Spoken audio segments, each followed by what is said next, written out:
राज्य सरकारमध्ये पुन्हा एकदा धुसफूस पाहायला मिळते। एकनाथ शिंदे आणि देवेंद्र फडणवीसांमध्ये कालच्या कॅबिनेटला देखील उपमुख्यमंत्री नव्हते, आशाताईंच्या इथे देखील दुरावा पाहायला मिळाला। हे बघा, दुरावा किंवा जवळीक हा त्यांचा अंतर्गत प्रश्न आहे। माझी एवढीच विनंती आहे त्यांना की त्याच्यात सर्वसामान्य मराठी माणूस यांच्या प्रॉब्लेम्स किंवा ह्यांच्या मनातल्या मतं आणि मनभेदामुळे त्याच्यात सर्वसामान्य मराठी माणूस ज्यांनी विश्वासाच्या नात्याने एवढ्या मोठ्या संख्येने त्यांना मतदान केलं तो ह्याच्यात भरडला जाऊ नको आणि महाराष्ट्राचा विकास याची गती ह्याच्यामुळे कमी होऊ नये एवढीच पांडुरंगा चरणी प्रार्थना।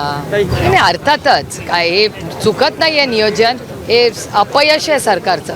महाराष्ट्र सरकारमध्ये पक्ष फोडा आणि काय आमदार फोडा हे सगळे ऑपरेशन्स करायला सरकारला वेळ आहे, पण आम्हाला सगळ्यांना प्रिय भारतरत्न डॉक्टर बाबासाहेब आंबेडकरांचं स्मारक पूर्ण करायला या सरकारला वेळ नाही। हे अतिशय दुर्दैवी आहे आणि वेदना देणारी गोष्ट। परिवहन मला विश्वासच बसत नाही आहे की इतके वर्ष पक्ष फोडा घरं फोडा हे करून त्यांना एवढा वेळ मिळतो कारण सत्तेमध्ये यायला, पण हे आपलं सगळ्यांना प्रिय असणारं असं जी अपेक्षा आहे महाराष्ट्राची, फक्त नाही भारतातल्या आंबेडकर प्रेमींची, ती काही ह्या सरकारकडून पूर्ण होताना मला दिसत नाही। आणि याचं कारण काय हाही एक मोठा प्रश्न आहे। आणि जर हे आता ह्यांनी फार मनावर घेतलं नाही तर राष्ट्रवादी काँग्रेस पक्ष शरदचंद्र पवार रस्त्यावर उतरून आंदोलन करेल आणि हे स्मारक जोपर्यंत पूर्ण होत नाही तोपर्यंत आम्ही या सरकारला स्वस्थ बसू देणार नाही।